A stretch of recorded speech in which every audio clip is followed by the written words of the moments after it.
પોરબંદરની સિવિલ હોસ્પિટલની મુલાકાતે આવેલા આરોગ્ય મંત્રી ઋષિકેશ પટેલે હોસ્પિટલ સત્તાધીશોને ખખડાવ્યા.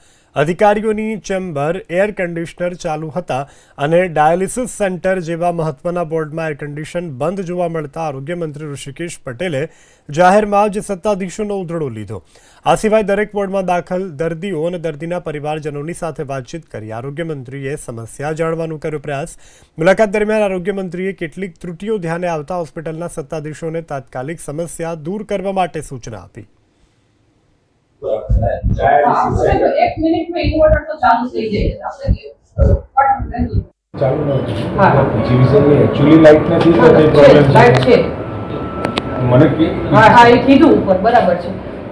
જીબી ને પૂછ ને મને એટલું ડાયાલિસિસ માં શું વાંધો છે વોર્ડમાં અહીંયા આ જે વિસ્તાર છે વિસ્તારની અંદર પીજીવીસીએલ નો લાઈટનો પુરવઠો પ્રવાહ નિયમિત છે કે કેમ કે ઇન્ટરપ્ટ થયો છે એટલું પૂછી લો છેલ્લા કલાકમાં 9 થી